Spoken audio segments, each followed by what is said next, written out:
Live call-in talk show. Dial 1-877-932-9766 and join the conversation here on TalkTainmentRadio.com. This is the Compensatory Concept with Mr. Neely Fuller, heard exclusively on TalkTainmentRadio.com, the world's greatest radio. Radio the way it should be heard. And now, Mr. Neely Fuller. If you do not understand white supremacy, which is racism, what it is and how it works, everything else that you understand will only confuse you. Only confuse you. Only confuse you.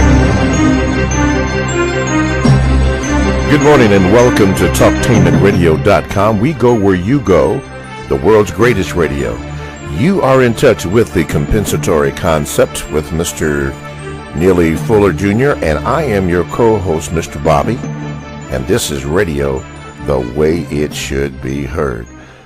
If you'd like to get in contact with the show, you can do so by calling 1-877-932-9766, or you can Gmail me at the numero 7, Mr. Bobby, BOBBY, at gmail.com.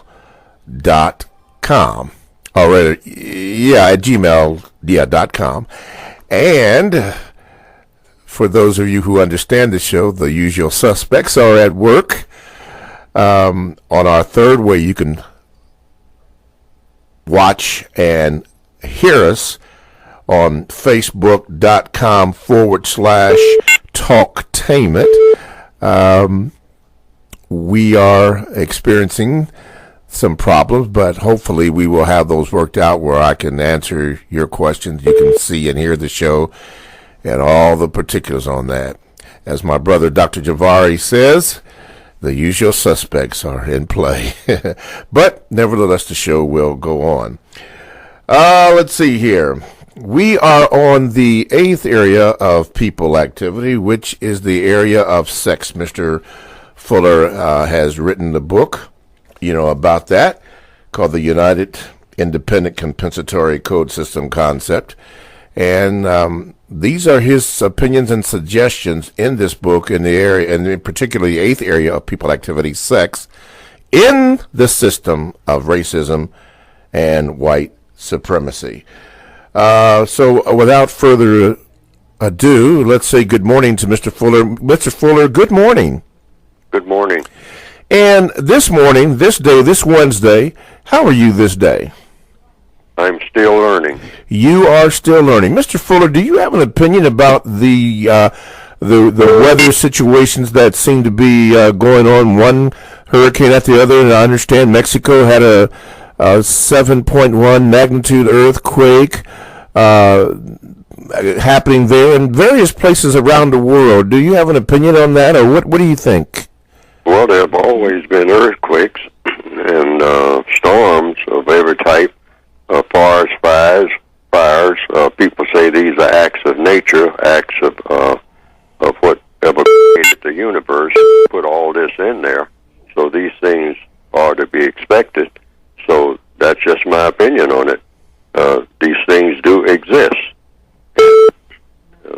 They are part of what is most people have come to the conclusion over millions of years, or thousands of years, that these are just the natural order of things.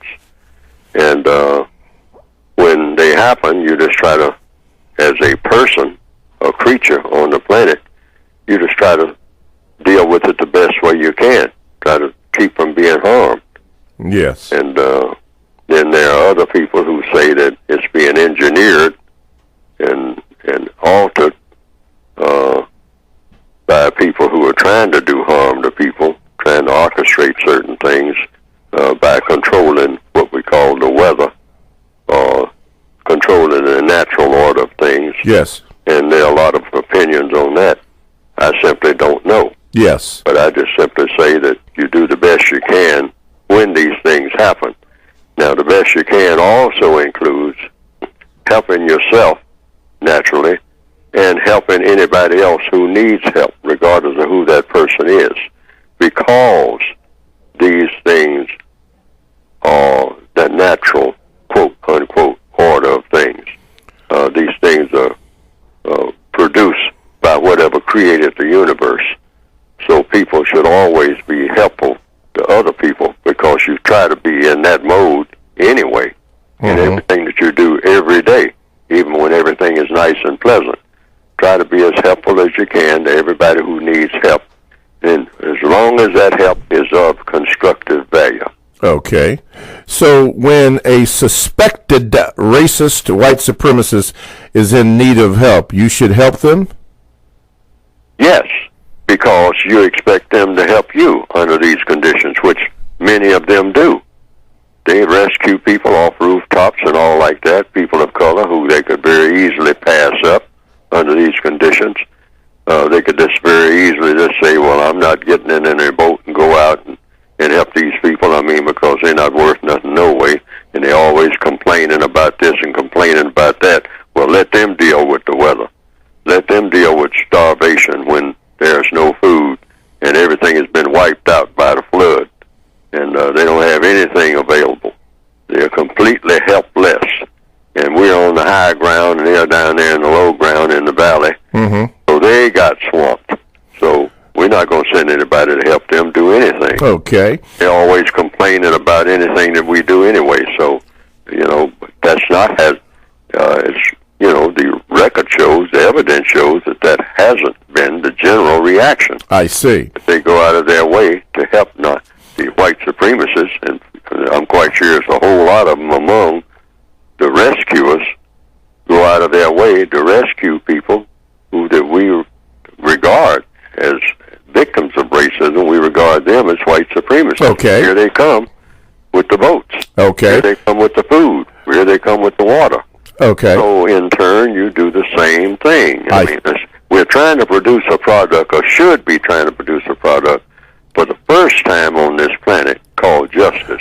Okay. Well, let me say this. Here in this part of the concept called the United States, in southwestern Ohio, one of the first responders who could be suspected as being a white supremacist made this statement that he would rather rescue a dog than to rescue a bunch of N-words. Now, this is what he said, and it has caused quite a bit of ruckus here in this state of Ohio, along with some other things that I may bring up. What say you about something like that? Now, here is a first responder, fireman. That his picture. He has subsequently been suspended pending review of the incident. But some people do not like that here is a first responder and to make a comment like that. Well, he can say that, and then he can act on what he's saying. But it depends on what he does as an act. Many of them who do the rescue work may feel that way. Yes. That they would rather be rescuing a dog, and probably have rescued some dogs before they got to the black people to be rescued. A lot of people are very fond of dogs. Yes. Period. Yes. Including some black people. Yes. Who probably think that they'd rather rescue a dog than some dogs than rescue some black people that they know. Okay? Since black people do kill black people. All right? So it just comes down to the individual action. And what you do under these circumstances. Now, what's recommended in the code is that you help the person that needs help the most, because you owe that to your Creator. Regardless of color. Yes, regardless of color, age, sex, political persuasion, religion, whatever. You do it. Okay. Because your Creator may be testing you. Because, see, just like you say, okay, I was on the high ground, and they were on the low ground, so they got caught in the flood, all right? But then you're up on top of the mountain, and you say, yeah, I was on the mountaintop, so I wasn't caught in that flood, because I made sure that I was going to be located on the mountaintop. All right, well, so the people all drowned in the flood, and you stood there and watched them drown, and you laughed about it. Okay, but you're on a mountaintop. Well, things happen on mountaintops. Like the top of that mountain can blow off. It's called a volcano. All right, now here comes the hot lava. It's not water rushing towards you. It's hot lava rushing towards you. and you get on fire behind that hot lava. Now, who's got the last laugh or whatever, or who has any laugh, or is anybody supposed to be laughing about this type of thing, which nobody should be, according to what? According to universal counter-racist logic and universal compensatory logic. Even under these circumstances, particularly under these circumstances, the doctrine is, the code is, the recommendation is, the logical recommendation. You help whatever person is in your vicinity that needs help the most. Because you should want that from someone else. Now, if they choose not to, they choose to stand there on the bank and watch you drown and laugh while you're doing it, that's their choice. So you get swept down the river. So you should expect that if that's what the person chooses to do. But you just make sure that you don't have that position. Okay. All right. Before we get into our subject, speaking about sex in the system of racism and white supremacy, I'm going to take this phone call. Okay, what line am I on? Line number 1. You're on with Mr. Fuller. Go ahead. Yes, can I be heard? Yes, go ahead. Okay. I'm a non-white black male from Ohio also, and this is my very first time calling in. I have a question for Mr. Fuller regarding the overall tackiness at very best between sexual activity between white people and black people. My question is, if a person calls you prejudiced as a black person for rejecting sexual activity between black people and white people, as a victim of white supremacy, how would you respond to that? Okay. If a person calls you prejudice, is that what he said? Yes. Because you do not approve of it? Yes. Well, then you say, you give the reason why you disapprove, if you disapprove. And you should have a reason. You should have a reason for anything that you say. And the reason should be logical and should be in line with the production of justice. Now, the reason I give in writing the book is I say that it's because the non-white person in the system of white supremacy is being taken advantage of. It's not a personal thing. It's that all of the people of color on the planet are prisoners of war. There's never been a truce been declared. There's never been an end of the war between those who believe in racism and those who don't. No end of this war has ever been declared and then put into action. Racism exists. The system of white supremacy is the dominant government, the dominant prison system on the planet. And all of the people who are classified as non-white are prisoners of war. We're already captured. We were born in captivity. So if the prison masters have sexual intercourse with the prisoners, that's like child abuse. It's the equivalent of what we call child abuse, which is a criminal act. You're not supposed to abuse children, according to all the logic, according to all the everything that has to do with figuring out what constitutes justice, balance between people, guaranteeing that no one is mistreated. Is child abuse a form of mistreatment? Yes.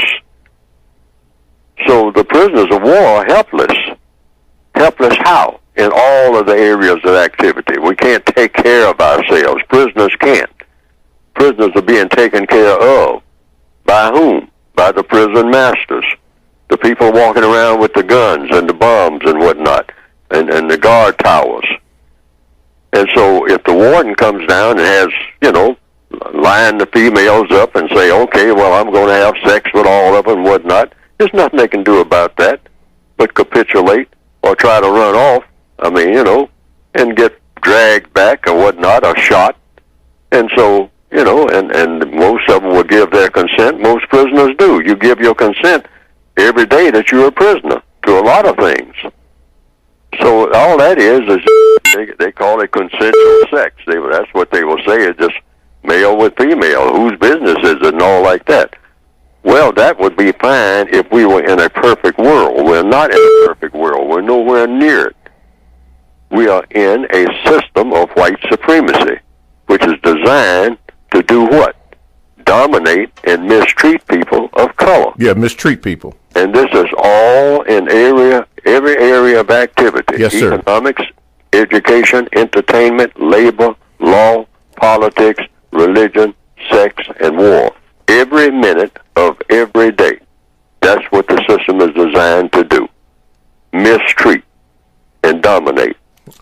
That's it. TalkTameItRadio.com is a 24/7, no-charge, worldwide broadcasting facility with hosts delivering on various topics such as news and lifestyle, sports, law, health, wellness, religion, and, of course, politics. Now, here are a couple of shows that I would like to share with you.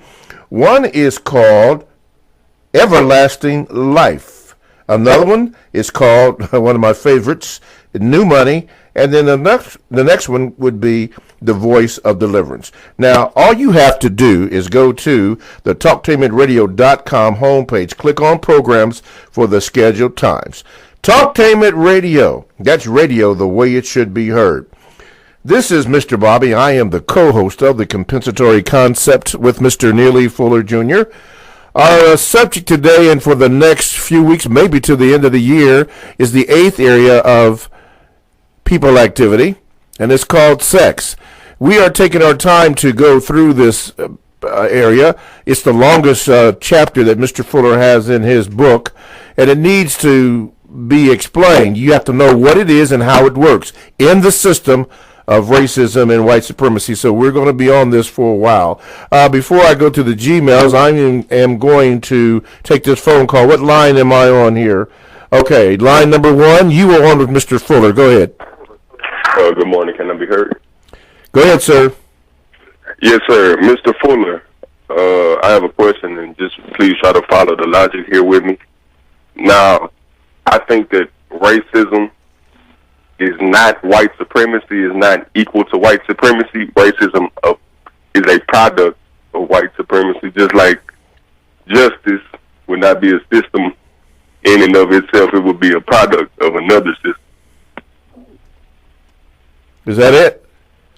Yes, sir. Okay, Mr. Fuller, your response? Well, if a person wants to take that position, I say racism is white supremacy. It's one of the hardest things for me to keep repeating and getting the same response where a person thinks about it. Racism is white supremacy. White supremacy is racism. There's no other form of racism anywhere in the universe. According to what? The evidence. You can't be a victim of racism and be a racist.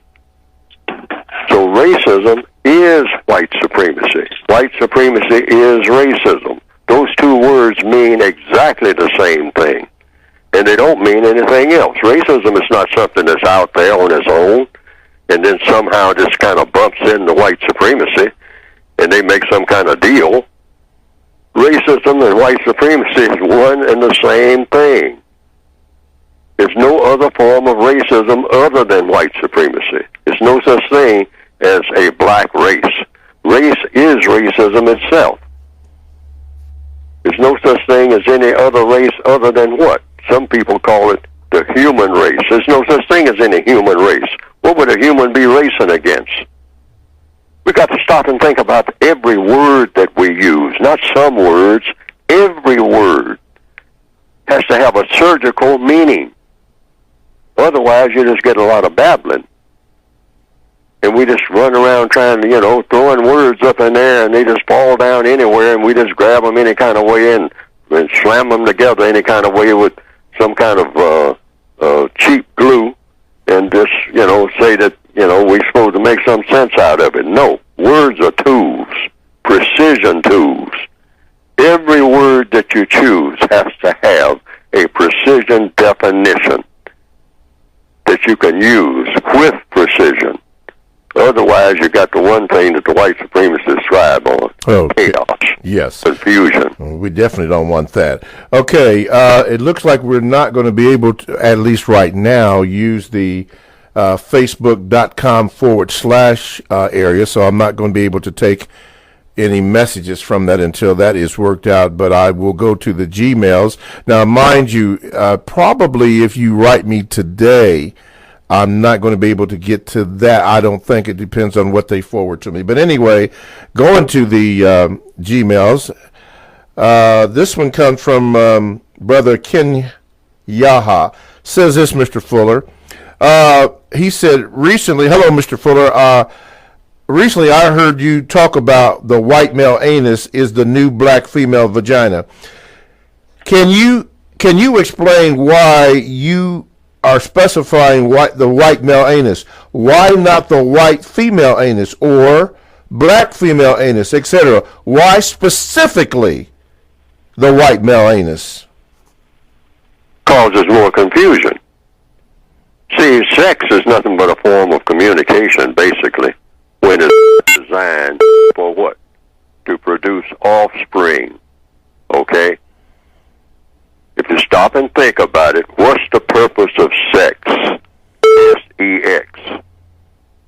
I mean, the basic purpose, the fundamental purpose, to produce offspring. A male goes into a female, and as a result of that mating, a child in the form, similar to both partners, evolves from that. That's the mechanics of it. That's been proven over and over and over and over again. Now, you can have what they call oral sex, all right? But that's still between male and female, and oral sex can be what? A male has his, female is touching the organs with their mouth, sexual organs of the male. That's the female. Or the male touching with the mouth, the sexual organ, the vagina of the female. Or if he kisses her, that's oral sex. Why? It's male and female, because sex is anything. Male and female. Shaking hands with a female is sex. Why? If a male is doing it with a female, that's sex. They're two different people. They're not absolutely the same. They have similarities, eyes, nose, ears, but there's a distinction there. A female is equipped with ovaries and a vagina. The male has a phallus. It has what they call testicles. All right? Now, the anus is the anus of both people. But if the male is having anal sex with the female, that's what you would call anal sex with the female, because it's still male with female. Now, if it's a male with another male of any kind, that's not sex, because a male cannot have sex with another male. That's impossible. It's not a sexual transaction at all. It's an activity. That's the best thing you can call it, for lack of another term. It's just something to do. A male kissing another male is just another male kissing another male. It's not oral sex. One male kissing another male in the mouth is not oral sex. Why? It's because they are the same sex. So therefore, that's not sex. They're the same gender. Okay? According to what? Neely Fuller? No, according to logic. See, we've got to think logically. And when logic all comes down to another thing, details. Now, the questions are being asked are the correct questions. Because that's another thing that's not being done in this whole discussion about sex. Not enough questions are asked in detail about who does what. When you start talking about lesbians, when you start talking about bisexual, that lesbians the same as bisexual, or transgender the same as lesbians, and what does gay mean? Some people say, oh, I'm not transgender. I'm not bisexual. I'm not lesbian. Yes. I'm not homosexual. But in this case, he said, why the white male anus? Why is that the target? Because the white supremacists want this to be where black people are going. See what I mean? Sex is just like economics or anything else. It depends on what you call it or what you want to do with it or what your purpose is. The whole idea behind all of this, what the code calls anti-sexuality. Okay. All right. That's the umbrella title that's given to it in the compensatory counterracist book. Okay. Okay. The white supremacists have looked at the whole world and they said, you know what? We got to completely mess these black people up when it comes to sex. Because if they get that straight and ever get this thing straight about just black males with females, which is still all messed up, it's nowhere near what it ought to be. Yes. Not one. Yes. Not one relationship, so-called. There's no such thing as that, all right, in the system of white supremacy. So we haven't gotten that straight. But they say they might be trying to get it straight. This was after the 1960s. So the white supremacists looked at that during the 1960s, and they say, you know what? These non-white people may get their sexual act together. And because, we got it just by where it ought to be right now. But they may, male with female and whatnot, and doing constructive things. All of this battle between the sexes comes to an end where non-white people are concerned. Mm-hmm. All of this subordination that black males have about subordinating the black female and mistreating the black female and beating her up when he's mad about something and all like that, that might come to an end. We can't let that come to an end. So the logic suggests... The whole strategy of the white supremacists is we're not going to only mess up the male-female thing, we're going to mess up them sexually altogether. So they targeted the white male anus. We're going to have universal record sex. Wow. Where we're going to call everything sex or anything sex when it comes to non-white people. Wow. But we know non-white people are not that dumb. So if we got to do a ton of this stuff ourselves in order to impress them that this is the way to go, that this is a grand improvement over anything that has ever been before. Wait a minute. The white male anus is a... In other words, the white supremacists are saying to the entire world, this whole thing of limiting yourself to male with female as being sex. Oh, man. That's so archaic. That's messed up. So old-fashioned. Yeah. Get rid of that. In fact, that's not worth anything at all. That's what they're really telling people. Yeah. All right? And black people, particularly intellectual black people who they aimed it for, they said, hey, get the intellectuals first. Get all of the people who claim that they are, have some type of thought processes. Get all of these non-white people first on board with it. Wow. And the rest of them will come tumbling into the vat. All right? Woo. And because they know something about the strength of sexuality. Yeah. Once you get control, see, because the whole thing is, they're not turning loose to this. They have absolute control of this, all right? They're not just saying this, putting some ideas out there and say, hey, it's all about sexual freedom. Just do what you want to. Yeah. They are controlling every bit of this. Okay, we got to hold it right there. We'll be right back on that one. TalkTainmentRadio.com. We go where you go. Check us out on 94.1 WGRN. Podcasts are available. You can just download the TalkTainmentRadio.com app to your cell or to your tablet.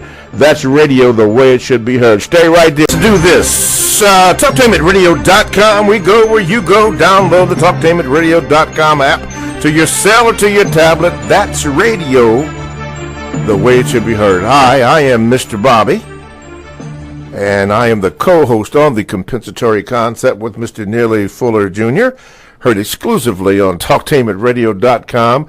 You can also go to Facebook.com/TalkTainment, where you can see and hear the program. Now, I'm at a disadvantage because on my screen I cannot see you or have access to your questions.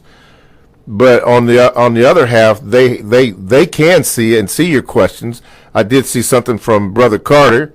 Brother Carter. I did see something for him, but I don't see it on this screen here. So I apologize for that. Man, we got to get these bugs worked out. But anyway, Facebook.com/Talktainment is one way you can do it. Also, you can do like you're doing now, Talktainmentradio.com, 1-877-932-9766 or 7 Mr. Bobby, BOBBY at gmail.com.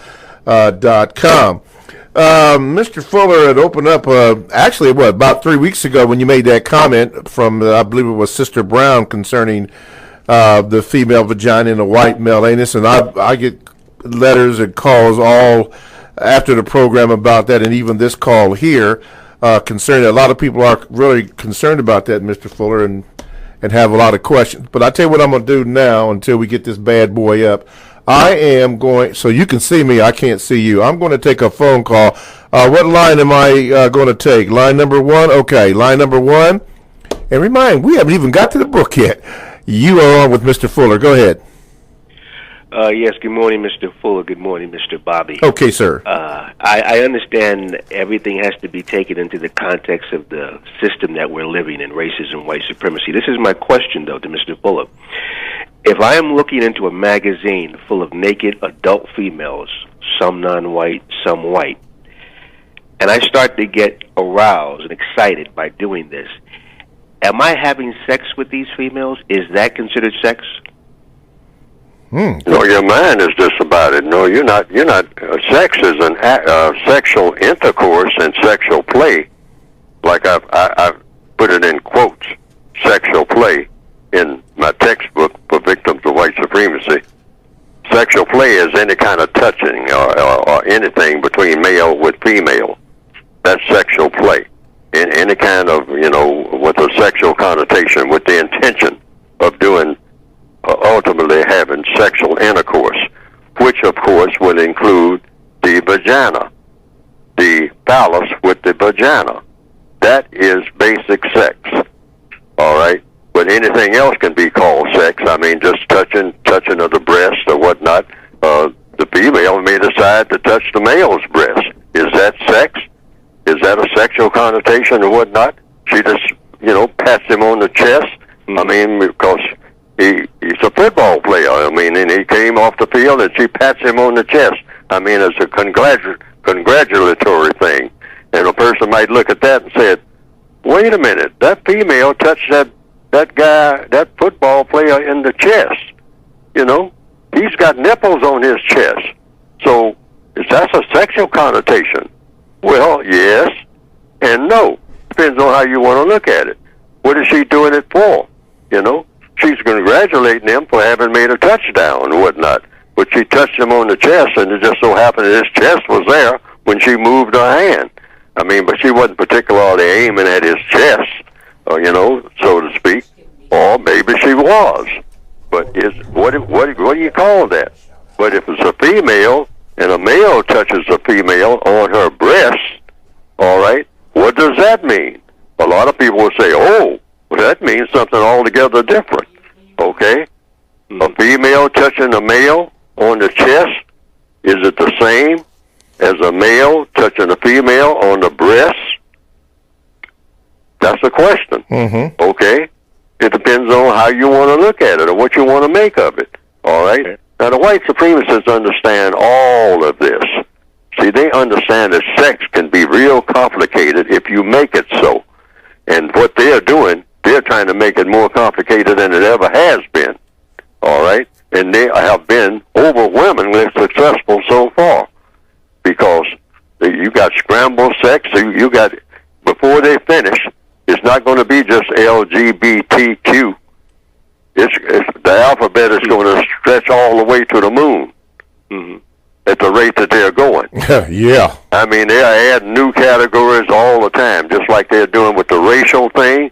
The racial categories started out to be in white, black, and mulatto in 1860 in the Northwestern Hemisphere, as far as the census is concerned. Now you have 21 categories and climbing. Yeah. And none of them make sense. All right?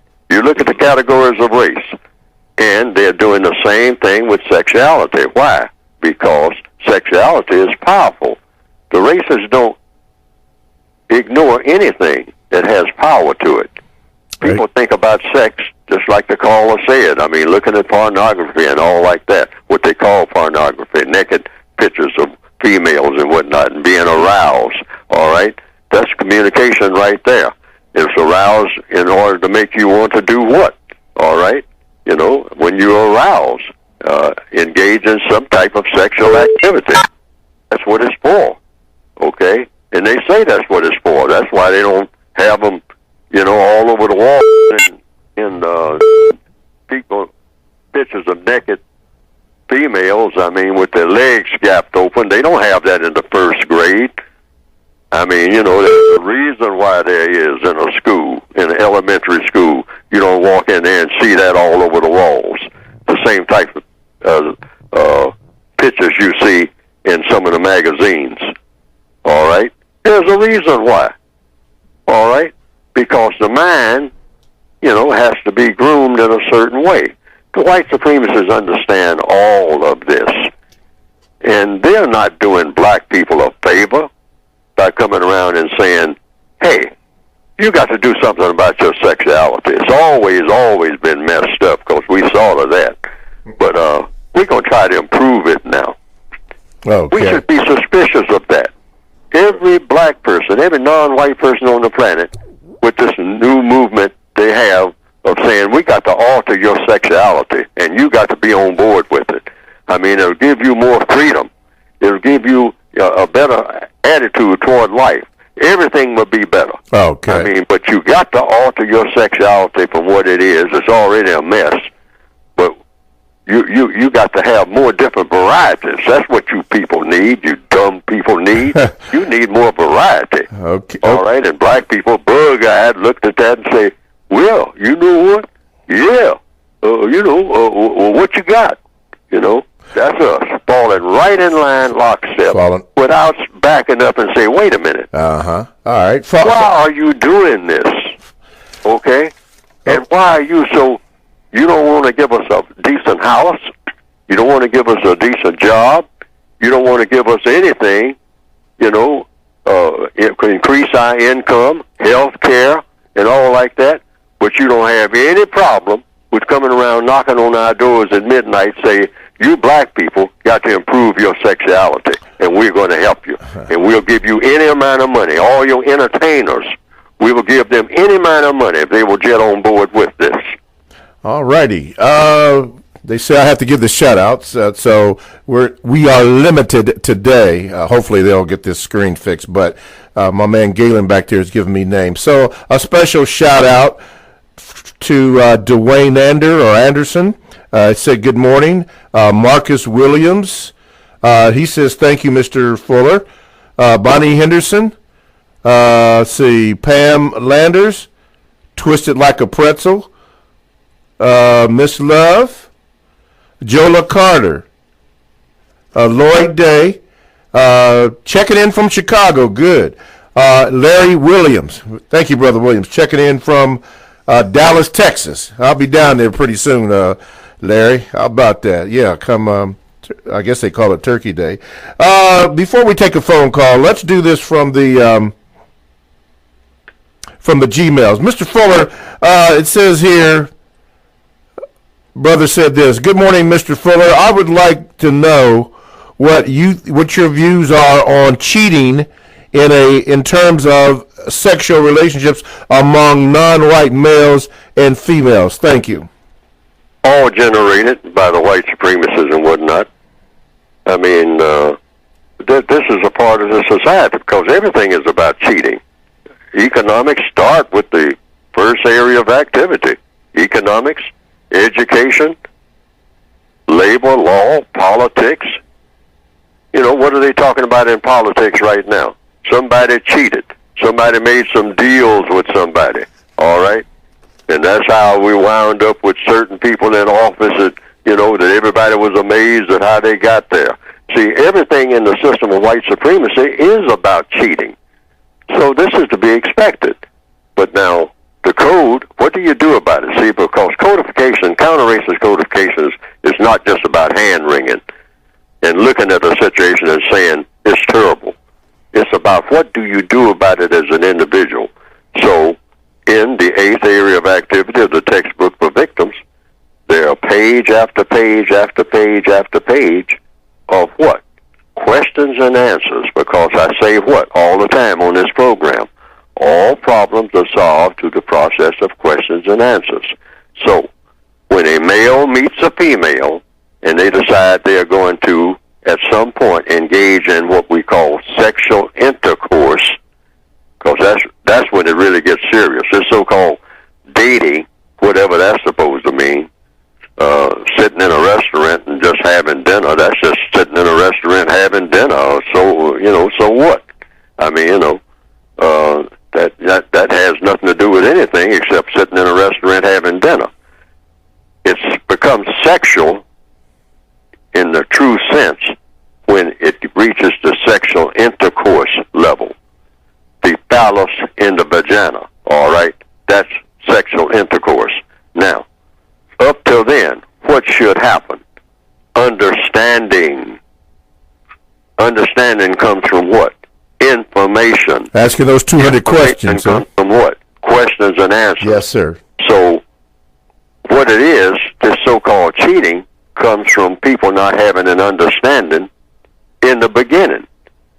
See, we don't ask enough questions and get enough answers before we get that first act of sexual intercourse. Yeah. This is outlined in the code what the procedure should be. You say ask 200 or 150 questions or something like that? Anywhere from I'll say 120 and climbing. Okay. Okay. All righty. Let's do this here before we take the phone call. This is the point where they need you to talk about your book. Hello, Mr. Fuller? Yes, yeah, they need you to talk. Yeah. Mm-hmm. All right. You can get the book by going to producejustice.com. That's producejustice.com. And what will come up on the screen is a brief description of the basic textbook, the United Independent Compensatory Code System concept. And those are a lot of fancy words, cumbersome words, but they are all explained like words should be in the book. Every last one of those words are explained, each one of them, the United Independent Compensatory Code System concept. But a supplementary title is a compensatory counter-racist code. In other words, it's designed for the individual to counter racism and eventually replace it, presumably, with the system of justice. Okay. Or in the process of doing so. Go to producejustice.com. All righty. And all the information for ordering is there. Okay. All right, let's take a phone call. What line are we on here? Line 1? Okay, line 1, you're on. Go ahead. Good day, gentlemen. Peace and blessings as always. I will not call back to be. I'm saying I won't ask any more questions to Mr. Fuller. I pretty much know what's going on, so I'm in a strategy mode right now. I want to say every Saturday, 9 to 10 a.m., 2800 St. Louis Drive, Compensatory Constructive Action Meeting. 2800 St. Louis Drive, Baltimore, across the lake under the dome. Every Saturday, 9 a.m., 10 a.m. All welcome to Constructive. I'm looking at the climate of the country right now with all the white supremacy stuff being put out on the forefront, which I would imagine the white supremacists has already had a plan for this. After Obama, you got Trump. So I'm sure they were prepared for this because I feel they control all of that anyway. But this white supremacy stuff being on the front line right now, I think we need to keep the pressure on as much as possible. Don't let the conversation die. Keep it active. Keep it live. And just keep it in the news. And a lot of abandoned places where they're doing curtailing of the population or extra cleansing. I think nationwide we need to take pictures of these communities, put it out, let people see what they're doing to us.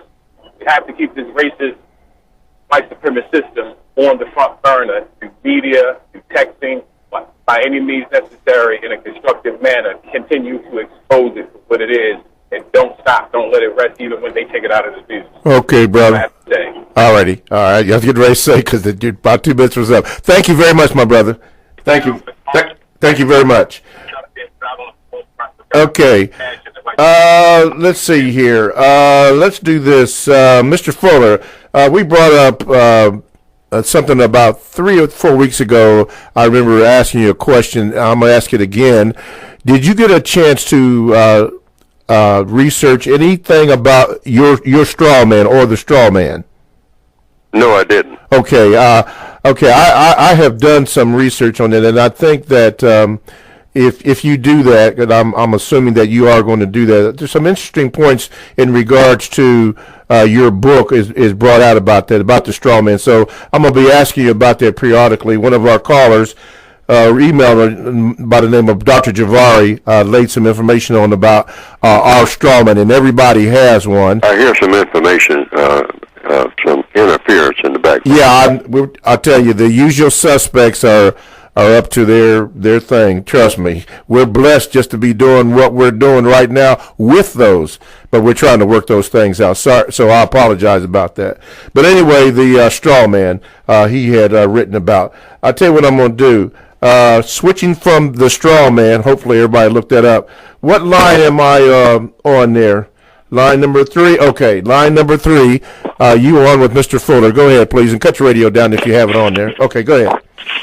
Okay, can I be heard? Yeah, go ahead.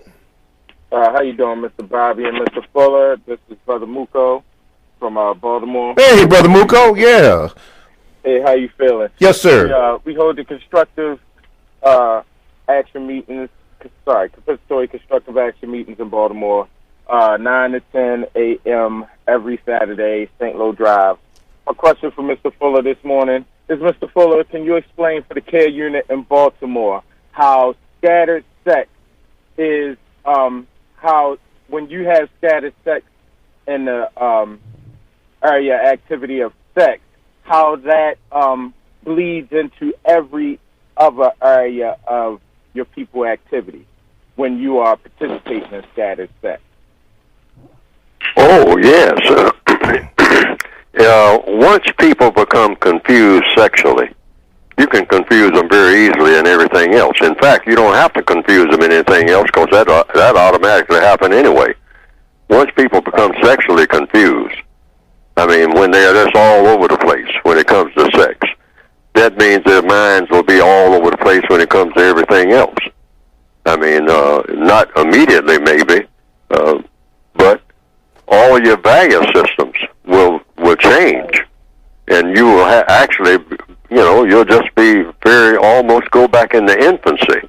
That's what will happen, all right? When you just sexual obliteration, I mean, that's what they're heading for. That's what the white supremacists are trying to take all of the non-white people into, and so their minds will just be kind of blank, and you can just write anything on there and start talking about, well, this is the next thing we're going to do, and the next thing we're going to do, and the next thing we're going to do. And if it's something that doesn't give you great pain immediately, you just go along with it because you'll just say, why not? Because, if there's no such thing as sex, if sex doesn't exist, if everything is the same, I mean, there's no such thing as male and female. The black female vagina has become totally obsolete, so it's non-existent, completely worthless. I mean, nobody says that it has anything to do with anything. It doesn't exist, see, because that's what ultimately what all of this is aimed at, okay? The devaluation of the black female vagina, so you point to anything. I mean, a hole in outer space. I mean, say a black hole, is taking the place of the black female vagina out there in space somewhere. Wow. Have everybody walking around looking up into space and trying to find the black hole. All right. Wow. The white supremacists are just, once they tangle your mind sexually, they can tangle your mind in anything very easy. And just have you going around doing a whole lot of frivolous stuff. Yeah. Which is what usually happens. Yeah. See, the more you tamper with the basics of sex, the more frivolous you become. Yeah. And you get to the place where nothing is really important. All right? All righty. Because everything is everything. Yeah. I mean, there's no dissimilarities between one thing and another. There's no difference between a tree and a rock. Wow. I mean, it's all the same thing. All the same thing. Thank you, Brother Muko. Thank you so much. What line, I'm on before we close it out? Line number 1, you're on quickly for Mr. Fuller. Go ahead. Hello? Yeah, go ahead. Okay, yes. Good morning, by the way. I'm calling from Sacramento, California. Okay. Honor. Question for Mr. Fuller. In what ways do non-white people, by engaging in sex according to the compensatory code, how does that help eliminate racism, white supremacy, and establish justice? Anything that non-white people do in any area of activity is supposed to be connected with the intention of replacing the system of white supremacy with the system of justice. This is the best way to nail it down. Any move that you make should be, in your mind, connected with replacing the system of racism with the system of justice, with the ultimate purpose of people finally having a world that is run on the basis of quality relationships between people in all areas of activity. Universal man and universal woman. Those two distinctions. That is the ultimate goal. So sexual intercourse, going fishing, going boat riding, studying something, physics, going to the moon and back, all should be connected with helping to replace the system of white supremacy with the system of justice, including sexual intercourse. You have to keep that in mind. How is this going to help to replace the system of white supremacy with the system of justice and ultimately produce, through an evolutionary process, the universal man with the universal woman doing all quality work throughout the universe. Wow. Yeah, so my question was, for me, I'm married to a non-white woman, and we have a child. So would that be, for example, compensatory code? That means for us as a married couple to individually strive for justice, and then when we have intercourse, my intention would be to strengthen our relationship in a positive manner, according to the code, which will definitely, hopefully, strengthen our relationship as a family to move forward. Is that what you're trying to say? Okay, you use the term here, a cliche term, move forward. What does moving forward mean for a family, for anybody, for a squirrel? Moving forward, it means you make things better than what they are. Right. Yes, that's a cliche term, moving forward, improving, success. Success in a world dominated by racism means you eliminate racism and replace it with something better. That's the definition of success. There's no such thing as a successful black person right now, nowhere on the planet. Why? Because all black people are subject to the system of white supremacy. Okay.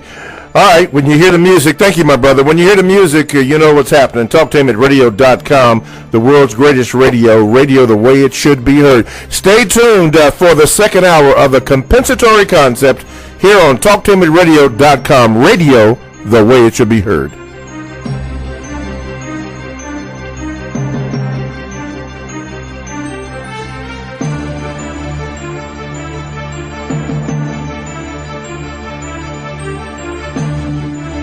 Thanks for listening to The Compensatory Concept with Mr. Neely Fuller, heard exclusively on TalkTameRadio.com, the world's greatest radio. The most important question in all racial matters is why. One should always ask it. Radio, the way it should be heard. You've got the power. The world's greatest radio. TalkTameRadio.com. Talktainment Radio, worldwide sound. TalkTainmentRadio.com. We give you a reason to come. The world's greatest radio. We give you a reason to stay. Radio, the way it should be heard. You've got the power. The views and opinions expressed are those of the host and guest and not necessarily those of TalkTameItRadio.com, the management, the staff, or K&E World Network, LLC. Live call-in talk show. Dial 1-877-932-9766 and join the conversation here on TalkTameItRadio.com. This is the Compensatory Concept with Mr. Neely Fuller, heard exclusively on TalkTameItRadio.com, the world's greatest radio. Radio the way it should be heard. And now, Mr. Neely Fuller. If you do not understand white supremacy, which is racism, what it is and how it works, everything else that you understand will only confuse you. Only confuse you. Only confuse you. Okay, good morning and welcome to the second hour of the Compensatory Concept with Mr. Neely Fuller Jr. I am your co-host, Mr. Bobby, and this show is heard on TalkTameItRadio.com. You can go to Facebook.com/TalkTameIt. Now, it's suspected that he planted evidence or had his DNA on the gun where the black guy didn't, and then they exonerated him or released him, or what is that situation quickly? Oh, yes, sir. So what appears to have occurred is the suspected race soldier murdered this young black male using his own AK-47 assault rifle that was not department approved or issued. Wow. Now, once the rest of the authorities arrived on the scene and they did their investigation, they noticed that the weapon that the suspected race soldier said that the young black male had, the only person's fingerprints and DNA on that gun was the suspected race soldier that actually murdered this young man. Okay. The young man did not have any connection to that weapon. Now, the judge, because the suspected race soldier did not choose to get a jury of his peers, he chose to have the judge decide his fate. The judge, in his decision, wrote that it's hard to believe that a suspected heroin dealer would not have a gun. So he ignored the fact that the victim of this killing did not have any connection to this weapon. Okay. And also to add real briefly, the suspected race soldier judge issued this decision several weeks after the trial ended, and apparently I've been told that he also has retired and has left town as well. Okay. Thank you very much. Thank you very much. No problem. Thank you, sir. Thank you, Mr. Fuller. Okay. Mr. Fuller, based on what the brother from St. Louis just said, does that surprise you, or is this a usual tactic that the white supremacists use in their, I don't even want to call it justice, but whatever their findings are or were? Always go by results. Whenever anything happens, this is a part of the code, rock solid. Anything happens to a non-white person anywhere on the planet that should not happen, it's the white supremacist's fault. That's automatic. They're behind it. It wouldn't be happening without them. Why? Because they are in charge of everything, and they are the smartest, most powerful people in the world. A lot of people, don't like anybody saying that, but you go with the truth. Go with the truth. Yeah, you know what, and the truth always works. Yes, and in behalf of the people who believe in truth. And you're correct in that, because when I started investigating, and I still am, the straw man, that was one of the conclusions that I came with something that you said, that they are the smartest people in the world. And when you look at how that thing is set up, and I'm not going to tell people, but you have to look at it and read it, and it's a lot of legal stuff, but that thought that you mentioned about them being smart, to be that technical proficient over the mistreatment of people like that worldwide is really something. So you were really into that. From our, thank you, sir. Okay, thank you. From the Gmails, okay, I'll try to get this in here. Oh, right here. Oh, you want this back? Oh, okay. Oh, okay. Sorry about that, Mr. Fuller. Question here. This comes from one of our Gmailers. here. It says this, Mr. Fuller. Please ask Mr. Fuller, does he believe in Darwin's theory of evolution of man? And if he doesn't, explain his logic as to why. I'm not too familiar with Darwin's theory because I've never really read a lot about Charles Darwin. I've heard a lot about him and all like that, but I've never even really bothered. And basically because I looked at what should be. Because one, I understand about Charles Darwin, the origin of the species, and his book about that, and the survival of the fittest, whatever that means. Well, now, when you get into a talk about the survival of the fittest, what do you mean by that? What do you mean by the survival of the fittest? All right? Now, is a person who is, say, 15 years old more fit than a baby that was born 3 seconds ago? Now, a person might look at that and say, well, yeah, a 15-year-old boy or girl is superior to a newborn baby. Why is that 15-year-old superior to the newborn baby? The baby that was born just 5 seconds ago. Well, because the boy or girl or the, male or female or person who is 15 years old knows more and can do more and is, quote, unquote, more fit. See, if you want to use that word fit, you can say, yeah, that person can do more than that baby. That baby's just lying there crying, begging for help, and doesn't even know that it's crying and begging for help. The baby is completely ignorant. So, therefore, that person who is 15 years old is superior to that baby. Now, what is that supposed to mean in practicality? I mean, now that you have this information, what do you do with it? Okay. That's the question. And so, in looking at it that way, the first time I heard about Darwin's theory, I said, so what? So what? If some species or some stage of evolution is more, you might say, fit than another. So what? What do you do with that information? Is that a reason for that 15-year-old to now take that baby and throw it across the room and watch it die?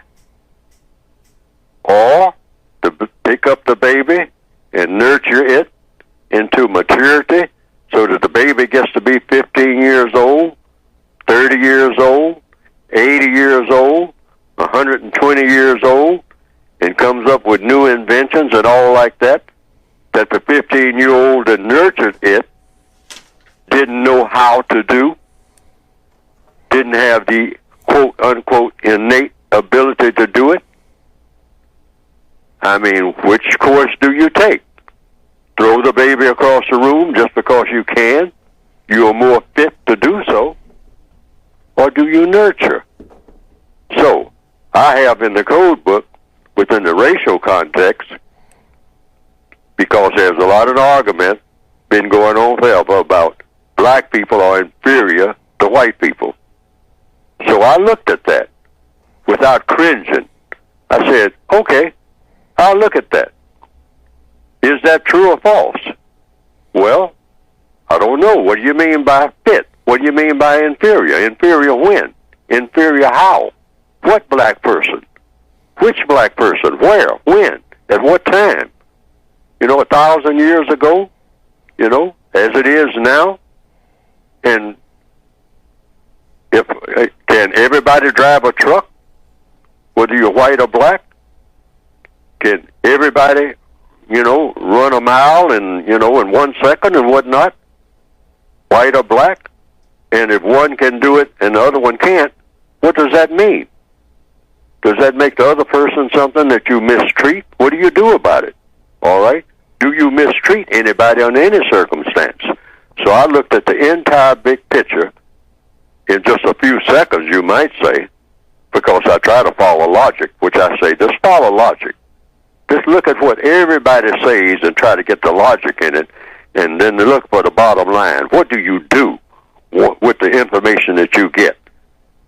So I came up with a statement that I have in the code book, says either black people are inferior to white people, or, let's see, how did I put that? I don't remember exactly how I put it. I'm having a laugh. No, you could paraphrase it if you can, but yeah. Well, it doesn't have to be exact. Anyhow, I'll paraphrase it simply by explaining what I mean. Suppose black people are inferior to white people. I mean, everybody will agree on that throughout the world. We make studies and say, you know what? These black people are just genetically inferior. Okay. I mean, it ain't no. I mean, there's no way.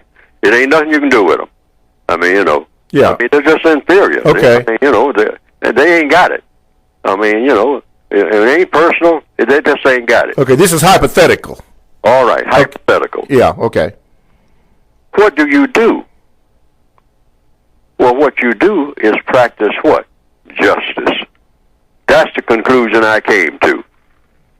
If black people, every black person that was ever born is inferior, just by being black, to every white person that was ever born. If this turned out to be true, what do you do about it? See, it all comes down to what you do about it. And the answer was practice justice. And so you practice justice. Okay. And what is justice? Guarantee that nobody's mistreated, and guarantee that the person that needs help the most gets the most constructive help.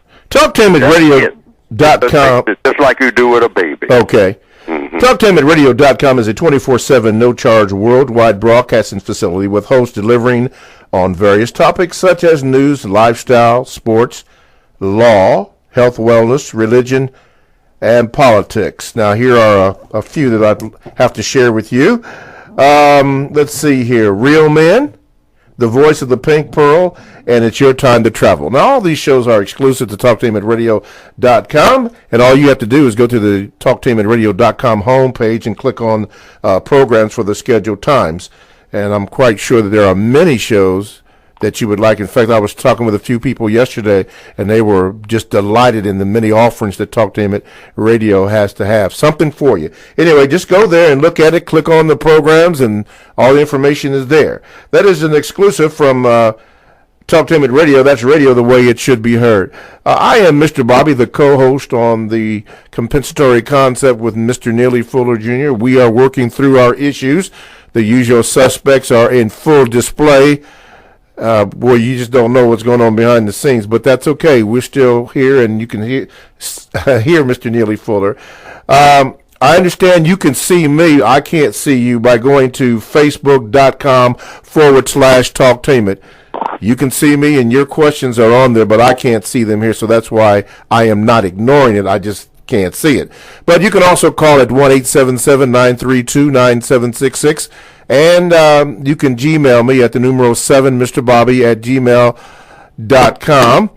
Chances are I will not get to read those Gmails today. If you would like, some people have written.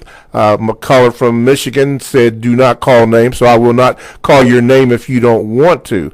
But if you do want your name called, just call right into Galen, and he'll give it to me, and I'm supposed to give you a shout-out, so we'll do that. This is one name I can't pronounce, but it's the Ayoade. I'm assuming that's a brother.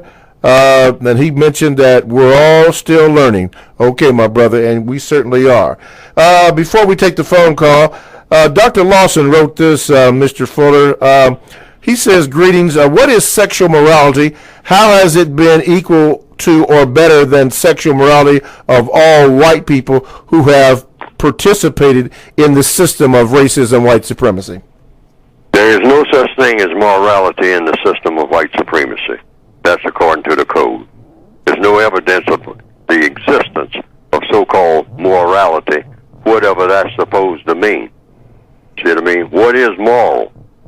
Depends on who you're talking to. But according to counter-racist science, there is no so-called morality of any kind in the system of white supremacy. Why? because the system of white supremacy is an evil system. You can't get morality in an evil system. So everything that black people do, or white people do, or any people do that is so-called immoral, well, that's no discovery, because we are in a system of white supremacy, which is a system that you cannot say that anything in it, according to the standards, whatever those standards are, is moral. You can't get morality out of an immoral system, period. No point in even discussing it. Exactly. It's not going to happen. Exactly. It's not going to happen. I don't care how you twist it and turn it and how you try to work your way through it. You are not going to be a moral person in the system of white supremacy, according to what? Compensatory counter-racist logic. Logic, that's right. It doesn't work. It doesn't compute. It does not. The computer goes blank when you push that word morality. I mean, the whole screen goes blank. Mm-hmm. Okay. It's just not there. Just not there. What line are we on, sir? Line number 2? Okay, line 2. You are now on with Mr. Fuller. Go ahead, please. Yes, I believe what Mr. Fuller was referring to in his earlier statement. He was trying to remember what he said was either what he said was white people are responsible for all the problems of black people, or black people are inferior to white people. That's it. Or both. Okay.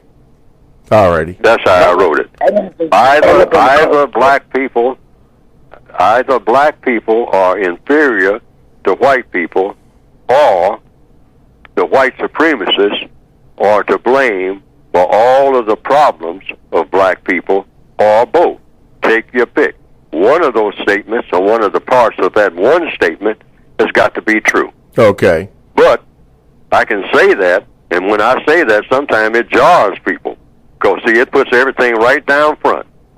I mean, there's no wiggle room with that statement, all right? You've got to take a position, okay? But whatever position you take, if you say black people are inferior to white people, or you can say white people, the white supremacists, are to blame for all of the problems of black people, or both. Now, that statement is either true or false, all right? But either way you go with it, and I came to this conclusion before I fashioned that statement, the solution is the same. Replace the system of white supremacy with justice.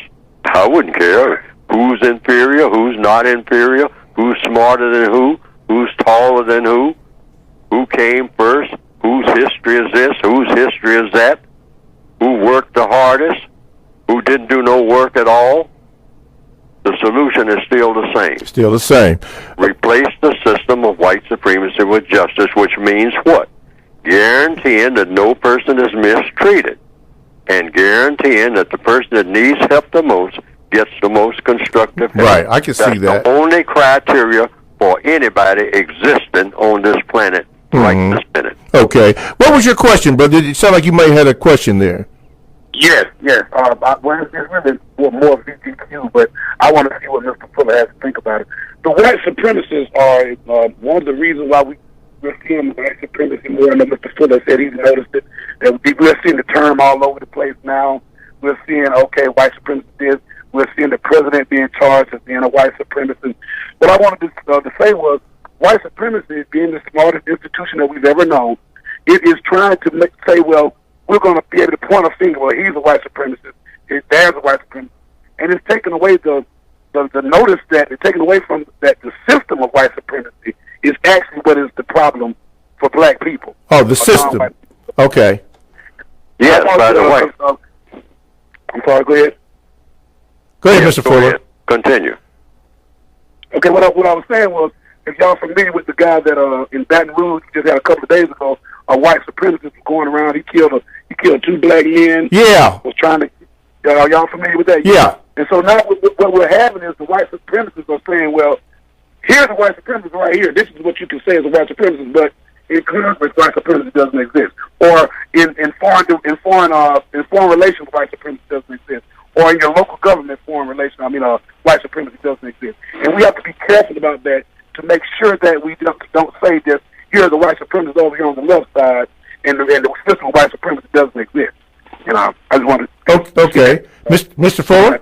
Yes, that's the traditional line that yeah, go ahead. The white supremacists have always presented white supremacy. When they use the term themselves, they put it in little boxes. They'll say, well, we believe over there behind that mountain somewhere, there might be one or two white supremacists hiding out back there. All right? And we're going to spend our resources to try to track them down because they are very poisonous in what they do. Or we're going to keep an eye on them. And we think that there might be about 15 or 20, in the eastern part of western Tennessee. Our statistics and our detectives and whatnot that we have put out to keep track of racists and whatnot, we think that there might be as many, as 15 or 20, in that section. And I heard there might be one or two up there near Manitoba, Canada. We're not too sure. We're going to send an expedition up there and see if we can locate them. This is the kind of talk that white supremacists do when they're faking you out. Because what do you mean by faking you out? Making you think that white supremacists are something that you run into every now and then, rather than explaining that it's an entire world government. Yes. That is running 24 hours a day. Yes. And you are looking at white supremacists every day, every time you walk down any street. Exactly. All right? Exactly. Okay. But they will put them in little boxes and say, oh, if he doesn't have a swastika on his arm, how do you say he's a white supremacist? All right? Man. So you'll go around looking for everybody with a swastika on their arm. And, and every white person will say, I don't have any swastika on my arm. What are you talking about? Mr. What are you talking about? Yes. You'll be talking to a person who is a stone racist. Mr. Fuller, you are so correct on that, because when I was doing the research again last night on the straw man, what you just said is exactly what was pointed out. 24/7, 365 days that they do this stuff. And they constantly do. You're looking at it every day. You're indoctrinated in it. You're educated in it. They almost have you thinking in there. So they'll have you chasing. They'll say, now we believe that they'll point out at a parade. They'll say, in that parade you have some racists, and there they go in a parade of 1 million people. They'll say, there they go, all 6 of them in that station wagon, all right, drinking beer and yelling the N-word. Yeah. Them. If you take care of them, we'll have no more problems. Wow. TalkTimeAtRadio.com. We go. Okay, welcome back to the return. TalkTimeAtRadio.com. We go where you go. Download the TalkTimeAtRadio.com app to your cell or to your tablet. That's radio the way it should be heard. I am Mr. Bobby, the co-host on The Compensatory Concept with Mr. Neely Fuller Jr., and we are actually in the 8th area of people activity, which is sex. But as you well know, Mr. Fuller will answer any question. And let me just say right here, somebody was writing in about, pushing of the straw man. I'm not pushing the straw man.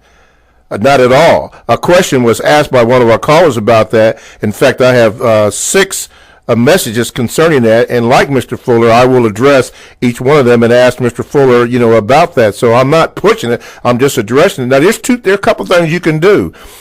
Yeah, because like the commercial said, you have the power. You could either cut it off, or you could investigate and see. You don't have to agree with it, but you should investigate it, or you might want to investigate it to see if it's true or if it's not true, and then do what you like. I investigated it and still am, and I found a lot of similarities that Mr. Fuller's talked about in his book, which we're going to talk about, the United Independent Compensatory Code System Concept. I found a lot of that stuff that they're talking about this right in there, and it helps me to see how racism, white supremacy is so dominant. So when that statement is made that white supremacy is the strongest government on the planet, I can actually see how that works because of what they do. But you don't have to look at that. Thank you for whoever that was. Thank you for pointing that out.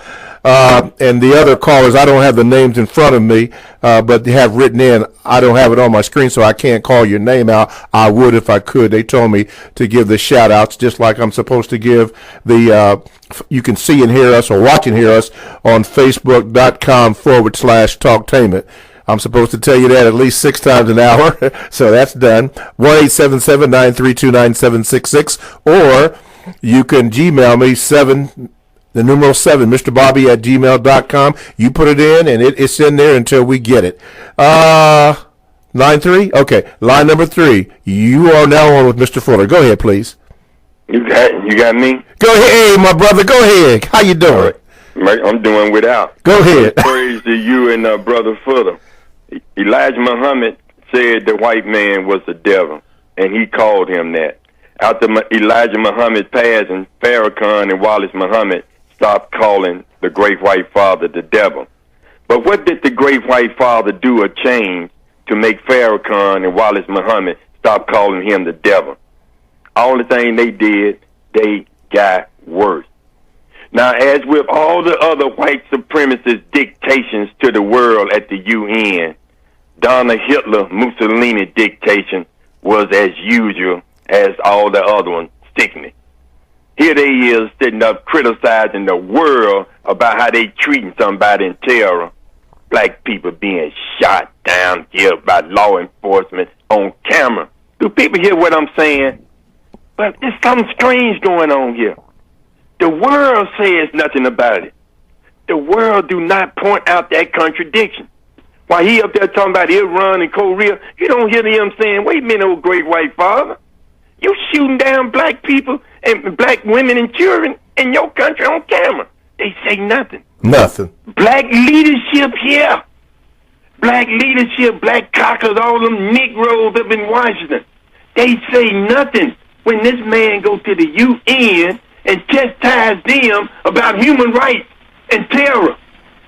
And it's going down right here on us and been going down for 400 years. What is going on here? This is why, people, you got to think about your life. What do we have going here? Nobody speak about black people's humanity and what's happening with us. So you got to look out for your own life. You better give it some thought. The wagon is coming, and when it comes, it's coming for us all. This is their agenda. What else could their agenda be? They already run the world, like Brother Fuller said. So their only other agenda is to eliminate dark-skinned people. All right, my brother. Okay, brother. Appreciate that. Respectfully, that's the extermination man. Good brother from Chicago. Always delighted to have his call in. Line number 1. Okay, thank you. Line number 1, you're on with Mr. Neely Fuller Jr. What is your question? Yes, can I be heard? Yeah. Good morning, Mr. Fuller. This is Ray checking in from Concept, Dallas, Texas. Could you have a question? Could you earlier this week I saw a video of a suspected racist child attempting to attack the genitalia of a non-white adult. How should non-white people interact with racist men and racist women when their children practice covert and overt acts of white supremacy? Wow. Mr. Fuller? It was coming in kind of broken up. Okay, caller, could you repeat that? That's a good question. Could you repeat that? Yes, sir, Mr. Fuller. Earlier this week, I saw a video of a suspected racist child attacking the genitalia of a non-white adult. And my question is, how should non-white individuals interact with racist man and racist woman when their children practice overt and covert acts of white supremacy? You defend yourself on a one-on-one basis. Everything comes down to what people do every day anyway. This is what my book is addressed to. Not just, mass marches and whatnot, and assemblies and people, going to what they call the United Nations and making speeches and whatnot. It's what people do every day. That's where the solutions are going to be. And so we might as well go straight to it right now. How does the average black person interact with the average white person, wherever he or she is right this minute? See, we keep looking up at the stars or something. No, look at each other and say, now, how are you going to interact with me right this minute today in the most constructive fashion? Sir, ma'am, this is it. And anything that you are doing is supposed to be constructive. Every move that a person makes, each and every day, every minute, is going to be of one of two, just two categories. There's no such thing as in between. Constructive, non-constructive. So when you interact with anybody, white or non-white, ask yourself one question. Is this particular thing that we're fixing to do in the next 5 minutes, is it going to have a constructive result or a non-constructive result? That's all you have to remember. This is basic code.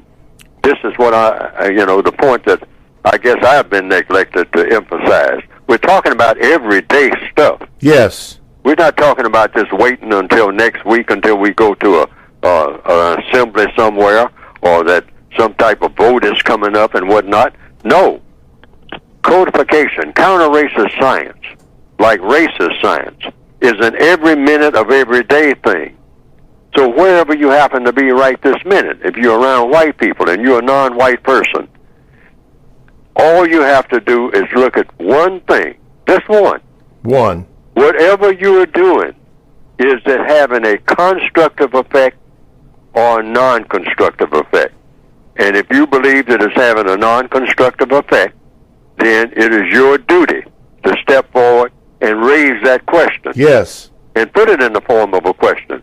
Sir, ma'am, this thing that we are doing right this minute, or fixing to do in the next 10 minutes, is it going to have a constructive effect or a non-constructive effect? Yes. And if it's going to have a constructive effect, how is that effect going to be constructive? And wait for the answer. Yes. And don't jump into the answer either. Just wait for them to answer. It's just That's all we really need each and every day. When you meet a white person anywhere, white, non-white. Yes. All right? Yes. Constructive, non-constructive. That's all you got to remember. Yes. Whatever you do, make sure that it has a constructive effect or raise questions about whether it is constructive or whether it's not constructive. Yes, sir. That's it. That will solve the problem That would solve overnight. that would solve the problem. We need an overnight solution. This is what bothers me about when people criticize, your book, because I can see where the usual suspects, they don't want this work to get out. They don't want our people to know about that. So they'll say anything negative about the compensatory concept, whether we be on radio or whatever, or even try to dilute the materials in the book to make it of non-effect. You see, and I'll be getting to see that over and over and over, just as you have illustrated in your book. And speaking about that, Mr. Fuller, this is the time where you need to speak about your book. Yeah, you can get the book by going to producejustice.com. Producejustice.com. And what will come up on the screen is the method for ordering the basic book and also the additional word guide that came out in 2010. The revised expanded edition of the textbook, the basic book, came out last year, 2016. Yeah. So you can get both volumes. Actually, one book is just an extension of the other. I wanted to get it all in one book because I have a slogan: one problem, one book. The race problem is one problem. So everything that I wanted to say about the race problem, I tried to put it into one book, but the book would have been too thick. So I had to put it in 2 volumes, and it doesn't go any further than that. Okay. But you can get it by going to producejustice.com. That's producejustice.com. Okay. And the book is addressed to the individual person who is a victim, perceives him or herself to be a victim of racism. Okay. or subject to the system of racism. Alrighty. From the Gmails, this comes from Tiffany. She says this, Mr. Fuller, what proper response would minimize conflict with individuals who ask about personal business that you do not wish to discuss? I noticed that in my personal and professional life that people who I do not consider close to me ask me questions that I feel that are either too nosy or for purposes of gossip. Example, how much money do you and your husband make? Why did you take off yesterday? Or have you had to go to the doctor? How much did your car or house cost, etc.? Thank you for your response. Oh, well, usually the several codified responses you can give, and like I say, all problems are solved through the process of questions and answers. The person is asking you a question, so you can ask a question. Why do you want to know? That's one way, you know. And what will be the result of you knowing, having this information? You know, is that anything that you need to know? Okay. You know? All right. Or you can ask the person the same question that they asked you.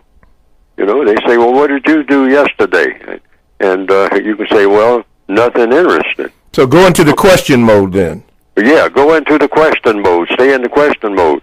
See, in other words, if a person asks you a question, your question could be, why do you need to know? Right. Yes. And then wait for the answer. And let the person answer the question. Okay. And the person will say, well, I just thought that, you know, that you might want to tell me. Well, why would you think that I would need to tell you? I see. Yeah, I see the pattern. You know, and if I give you this information, what will be the constructive effect? That's that's right. the question you can ask. See, because everything is about constructive and non-constructive. Okay. Don't ever tell the person that they are gossiping or that they are being nosy and all like that. That's being combative. All right, you're going to escalate an argument. Part of the code is you never have an argument with anybody about anything. Don't fuss, fight, or flee. What's the difference between an argument and a conversation? An argument may or may not have a constructive result, but a conversation always has a constructive result. And what's the best way to conduct a conversation? Asking questions. All right. Okay. Like you said, don't fuss. And now another excellent way of answering the question of any kind that people ask you about your personal business and all like that, you can just simply say, tell the truth. You can just simply say, well, that involves other people, and therefore I cannot say anything about that without their permission. Without their permission. Okay. See, you can always say that. That involves other people, and I cannot say anything about that without their permission. I like what you can, and that's an instant response. That's instant response. You can use that anywhere, anytime.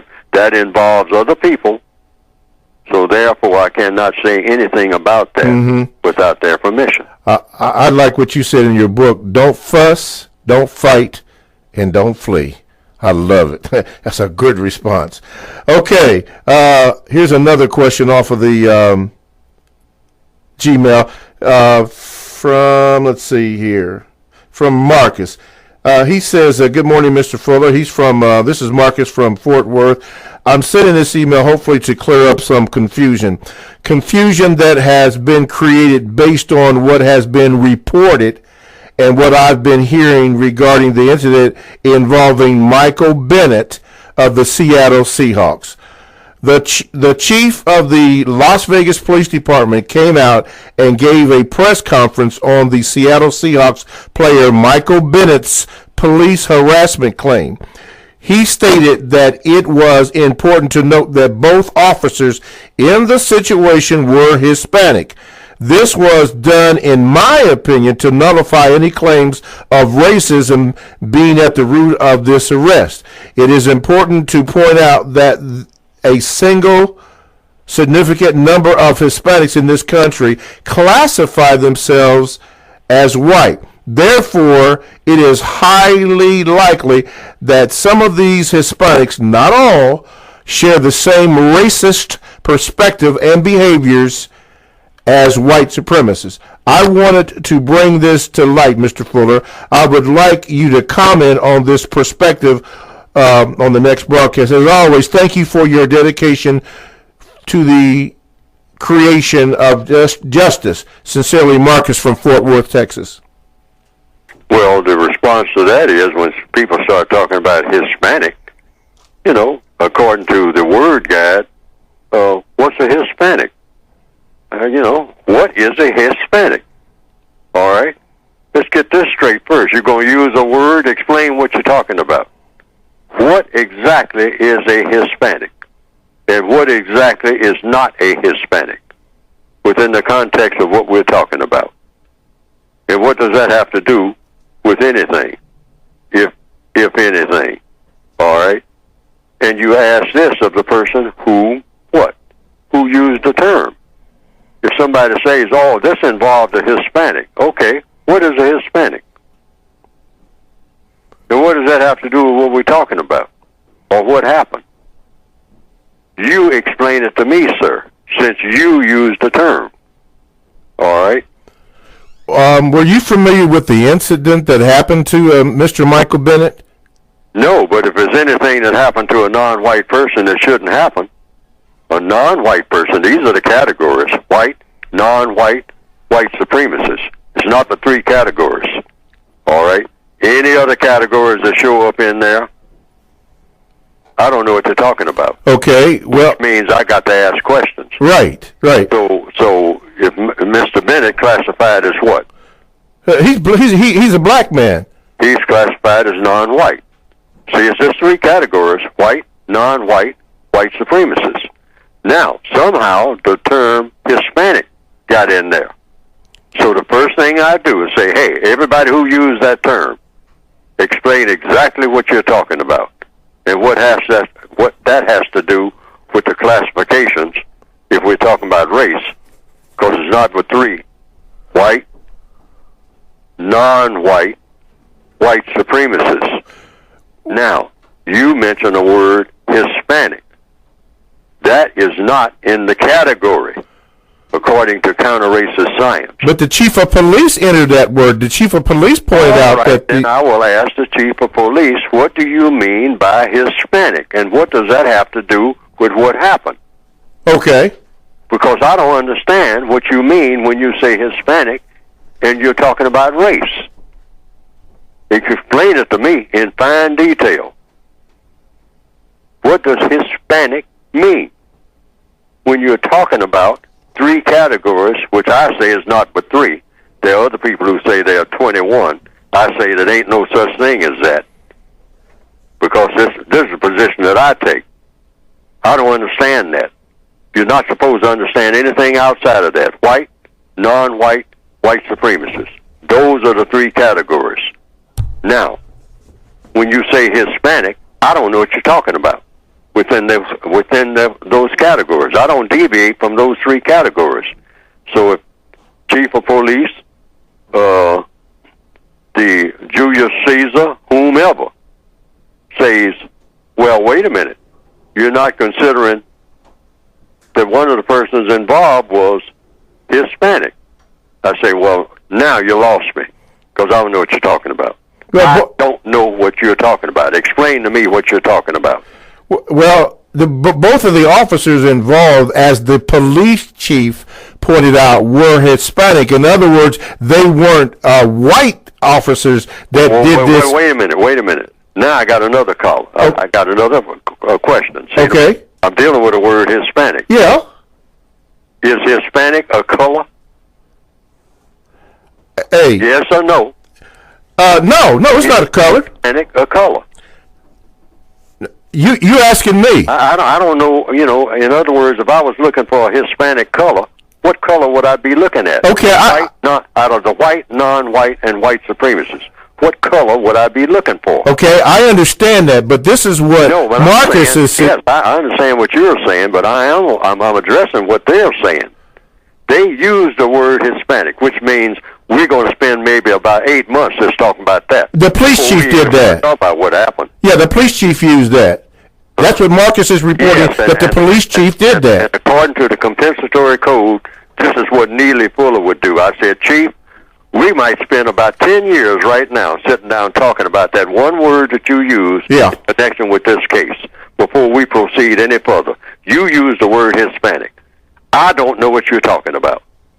Now, so that I will know what you're talking about, it might take you about 10 years to explain to me what that word Hispanic had to do with this case, because I was talking about something racial. And there's three categories: white, non-white, and white supremacists. Mm-hmm. You used the word Hispanic. So, Chief, let's sit down and talk how that word wound up in here in this discussion. Yeah, okay, now. And we cannot proceed any further in a way that I will understand what we are talking about. Since we are talking, we're trying to resolve something. I don't know what you mean. You use the word Hispanic, and I don't know what you mean in connection with this case. So you would want the Chief to explain what is a Hispanic, and then how did that... Anytime anybody uses any word in regards to anything, this is counter-racist science. Every word is super important. So when you use a word that I don't understand, the first thing that I need, the first thing that everybody needs, is a full understanding of what the word means. Okay. All righty. Well, Brother Marcus from Fort Worth, Texas, there you go. You can take that for what it's worth, but thank you for your Gmails. Mr. Fuller, in the remaining minute that we have on today's program, is there something that you would like to point out before we have to close this chapter out? Anything in the news? Well, basically, I would just like to point out and reiterate what everything that I have written and everything that I talk about on all these programs. Ultimately, the ultimate goal is to have quality interaction between people. Meaning what? What do I mean by that abstract word meaning quality? That is, everything that people do, everything that we say, and we should try to practice it every day in our interactions with people, should produce what? A constructive result. Okay. And that should be the question every time anybody makes a move. Somebody invites you to a party. First thing you want to know is, okay, what is the party? And when I get there and participate, by the time that I leave, what can I look back and say was the constructive result? All right, and quickly. If you pick up a telephone and talk to someone, and you hang up that phone, was there a constructive result? Because everything is constructive or not. Okay, and Brother Judah wanted to know this. Mr. Bobby, could you ask Mr. Fuller, has he ever been insecure? I don't know what that means, but that was a question. There you go, Judah. I asked him. Insecure all the time. Okay, yes. okay. I said yes. I'm insecure all the time. Okay. I'm not secure. Okay, there you go, Judah. Hey, callers, thank you. Thank you for listening, and we will see you next week. Thank you, Mr. Fuller.